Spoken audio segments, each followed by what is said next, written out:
Hello दोस्तों, स्वागत है आपका अपने YouTube चैनल पर। दोस्तों,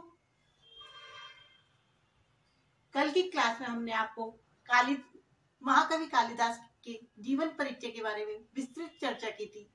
उनके जीवन परिचय से संबंधित सभी तथ्यों को आपको बताया था।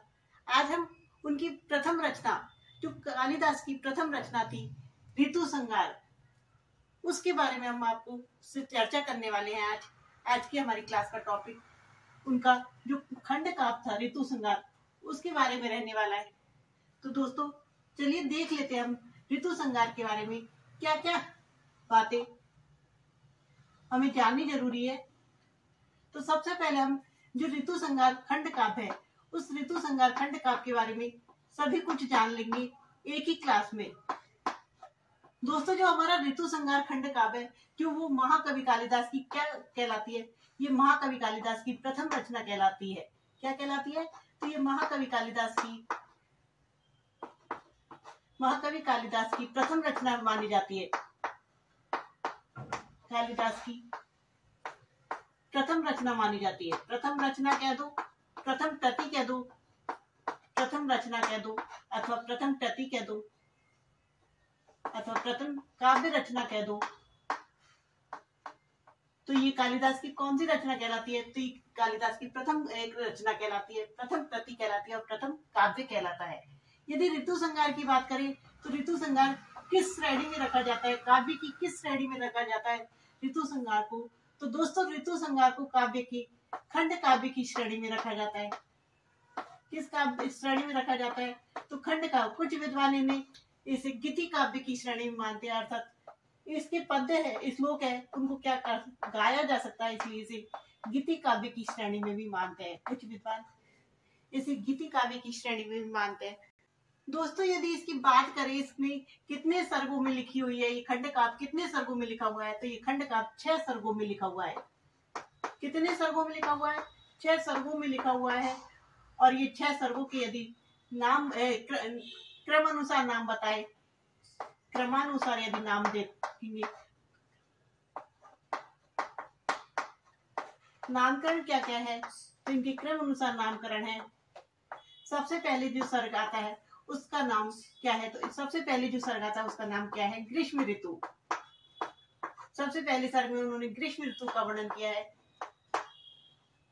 यहाँ पर हम प्रथम सर्ग लिख सकते हैं। यहाँ पर प्रथम सर्ग में उन्होंने क्या किया है? प्रथम सर्ग में उन्होंने ग्रीष्म ऋतु का वर्णन किया है। दोस्तों, हमारे यहाँ राजस्थान में सबसे ज्यादा क्या पड़ती है? तो सबसे पहले ग्रीष्म ऋतु पड़ती है, सबसे ज्यादा पड़ती है गर्मी। 8 महीने की गर्मी होती है। तो हम सबसे पहले कालिदास ने जो ऋतु संहार महाकाव्य लिखा, उसमें सबसे प्रथम सर्ग में कौन सी ऋतु का वर्णन किया है? तो ग्रीष्म ऋतु का वर्णन किया है। द्वितीय सर्ग की बात करें तो उन्होंने द्वितीय सर्ग में कौन सी ऋतु का वर्णन किया है? तो सर्दी के बाद कौन सी ऋतु आती है? तो सर्दी के बाद गर्मी के बाद कौन सी ऋतु आती है? तो गर्मी के बाद वर्षा ऋतु आती है। कौन सी ऋतु आती है? वर्षा ऋतु का वर्णन किया। तो द्वितीय सर्ग में उन्होंने वर्षा ऋतु का वर्णन किया है।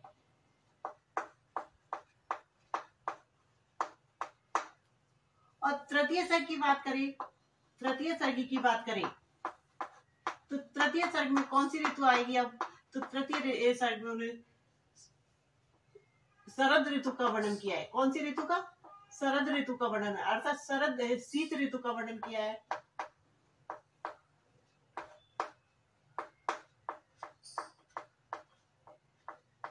चतुर्थ सर्ग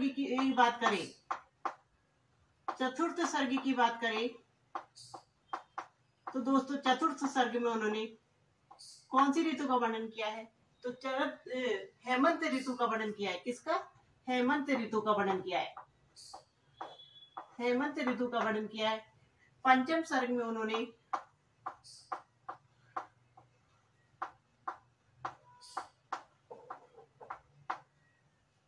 किसका वर्णन किया है? शिशिर ऋतु का वर्णन किया है। शिशिर।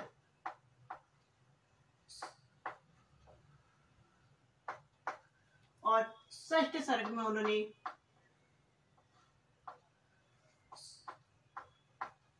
बसंत ऋतु का वर्णन किया है।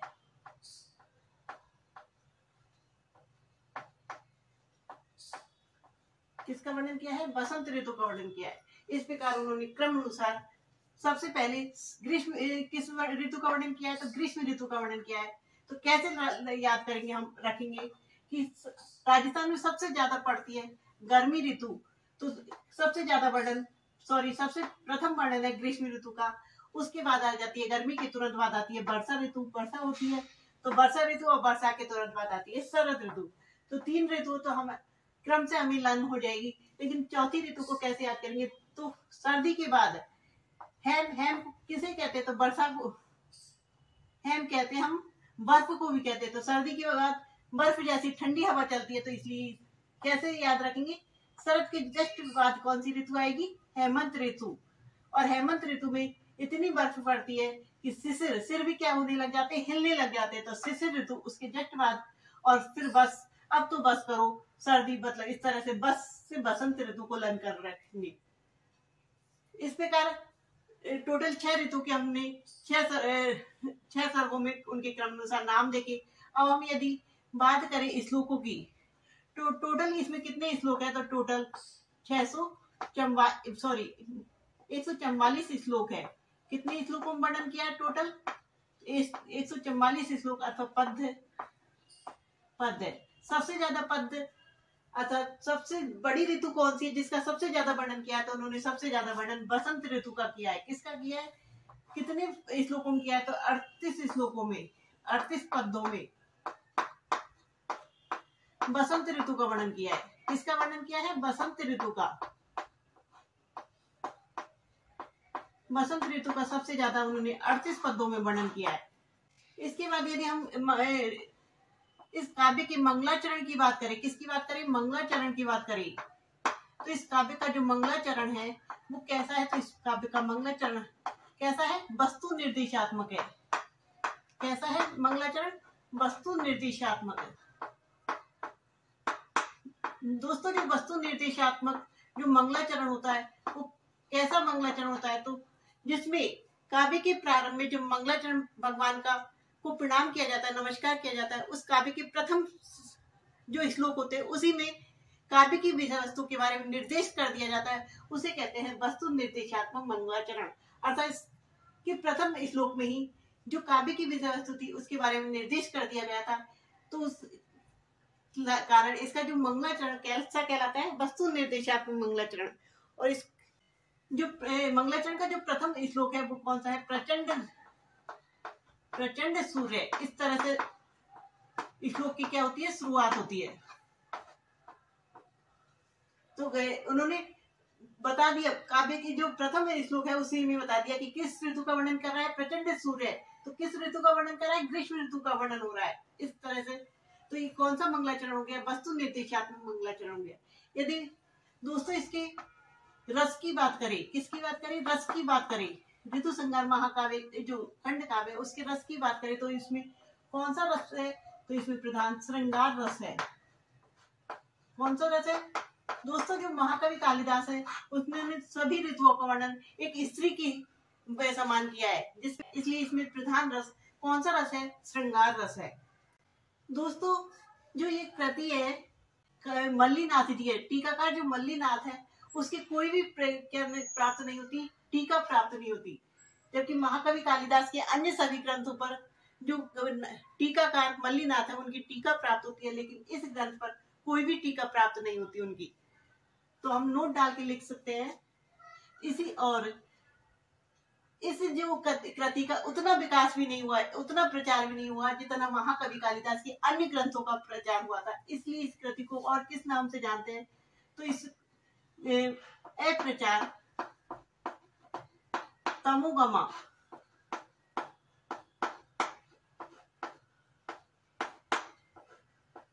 इस नाम से भी इस कृति को जानते हैं। अर्थात इसका इतना प्रचार नहीं हुआ जितना महाकवि कालिदास की अन्य रचनाओं का प्रसार हुआ है, इसलिए इससे अप्रचार तमोगमा नाम से भी जानते हैं इस कृति को।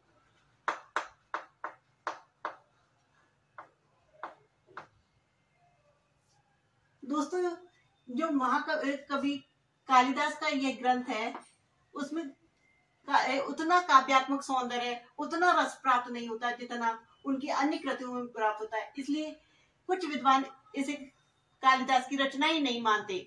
वो कहते हैं ये कालिदास की रचना नहीं है, और कुछ विद्वान कालिदास की इसे प्रथम रचना मानते हैं। इस प्रकार मल्लिनाथ की, टीकाकार मल्लिनाथ की कोई भी टीका उपलब्ध नहीं होती। टीकाकार मल्लिनाथ की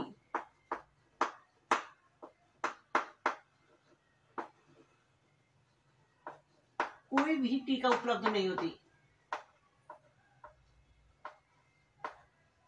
टीका उपलब्ध नहीं है, नहीं है।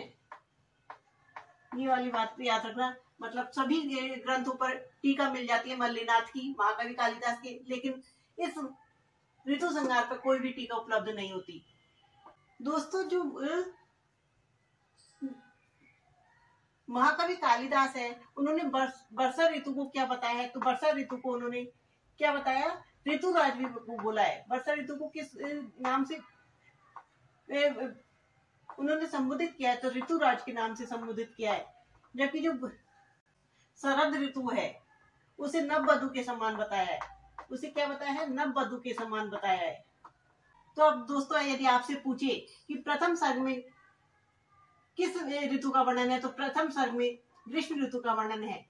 यदि आपसे पूछे कि महाकवि कालिदास ने अपने ग्रंथ ऋतु संहार में ऋतुराज किस ऋतु को बोला है, तो उन्होंने ऋतुराज बसंत ऋतु को बोला है। यदि आपसे पूछे कि नववधु के रूप में उन्होंने किस ऋतु का वर्णन किया है, तो नववधु के रूप में उन्होंने शरद ऋतु का वर्णन किया है। कौन से सर्ग में किया है? तो तृतीय सर्ग में किया है। तथा सबसे ज्यादा यदि आपसे पूछे कि कौन से ऋतु का वर्णन हुआ है, तो सर्वाधिक उन्होंने 38 पदों में बसंत ऋतु का वर्णन किया है। किस ऋतु का वर्णन किया है? बसंत ऋतु का वर्णन किया है। दोस्तों, अब हम इनसे संबंधित जो भी फैक्ट हमने पढ़े थे, उनसे संबंधित हम फैक्टों को देख लेते हैं, लिख लेते हैं। तो सबसे पहले हम यदि ऋतु संहार खंड काव्य की बात करें, तो इसके रचनाकार कौन है? तो इसके रचनाकार कौन है? रचनाकार कौन है? महाकवि कालिदास।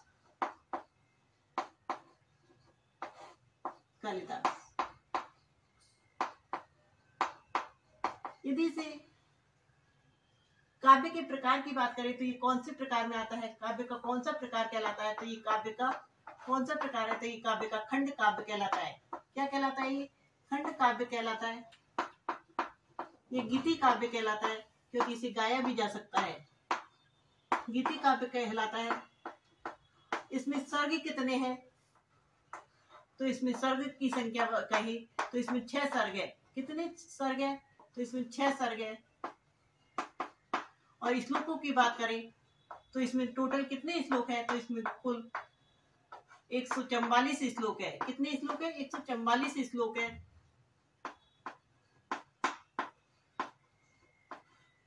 इस कृति का अन्य नाम क्या है? तो इस कृति का अन्य नाम, इस कृति को और किस नाम से जानते हैं? तो इस कृति को अप्रचार तमोगमा। अन्य नाम क्या है इस कृति का? नाम इस कृति का, तो इसे अप्रचार तमोगमा कृति भी कहते हैं। अप्रचार तमोगमा। तमोगमा के नाम से भी जानते हैं। इस कृति को और किस नाम से जानते हैं? तो इस कृति को अप्रचार तमोगमा के नाम से भी जानते हैं। इस ऋतु संहार नाम से जानते हैं। यदि इसके मंगलाचरण की बात करें, इसका कौन सा मंगलाचरण है? तो इसका मंगलाचरण की बात करें तो इसमें कौन सा मंगलाचरण है? तो इसमें वस्तु निर्देशात्मक मंगलाचरण है। कौन सा मंगलाचरण है? वस्तु निर्देशात्मक, जिसके काव्य के प्रथम श्लोक में ही वस्तु को निर्दिष्ट कर दिया जाता है। वस्तु निर्देशात्मक मंगलाचरण।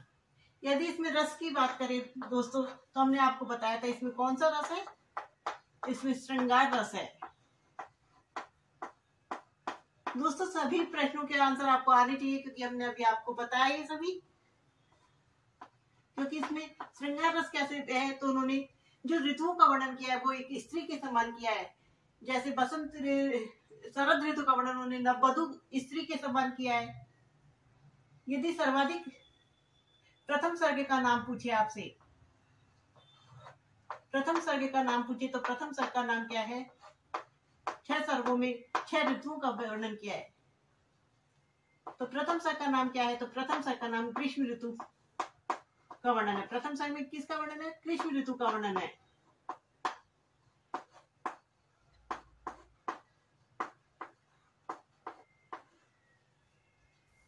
यदि अगले क्वेश्चन की बात करें तो उन्होंने ऋतुराज नाम से किस ऋतु को संबोधित किया है? ऋतुराज के नाम से, ऋतुराज के नाम से किस ऋतु को संबोधित किया है? किस ऋतु को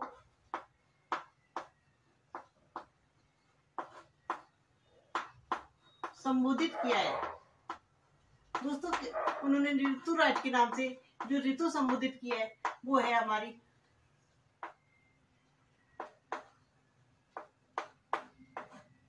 कौन सी ऋतु को उन्होंने संबोधित किया है? तो यह है वर्षा ऋतु। कौन सी ऋतु को संबोधित किया है? वर्षा ऋतु को संबोधित किया है।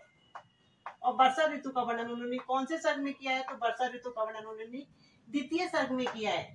कौन से सर्ग में किया है? द्वितीय सर्ग में किया है।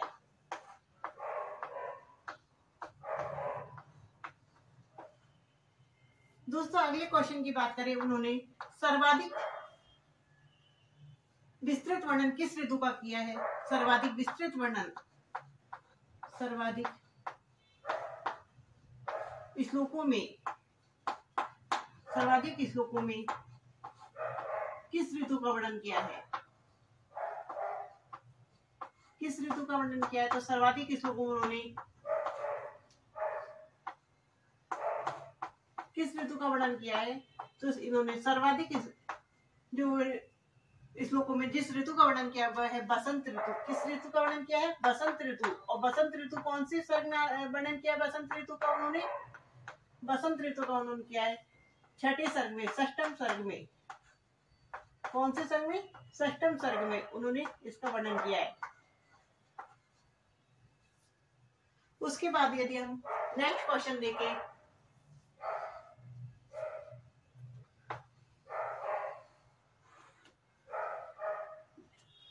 अगला क्वेश्चन देखें यदि हम, तो हम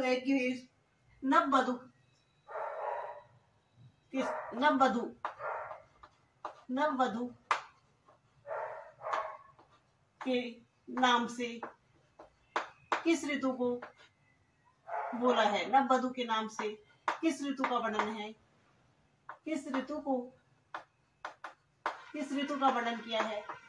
तो नववधु के नाम से उन्होंने किस ऋतु का वर्णन किया है? तो ये उन्होंने शरद ऋतु का वर्णन किया है। किस ऋतु का वर्णन किया है? शरद ऋतु का वर्णन किया है। और शरद ऋतु का वर्णन उन्होंने कौन से सर्ग में किया है? तो शरद ऋतु का वर्णन उन्होंने तृतीय सर्ग में किया है।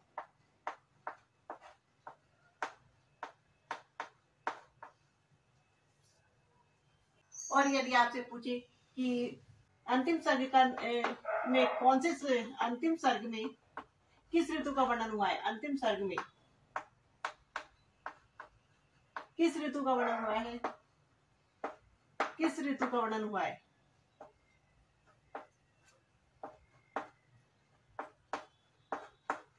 तो अंतिम सर्ग में उन्होंने बसंत ऋतु का वर्णन किया है। किसका किया है? बसंत ऋतु का वर्णन किया है।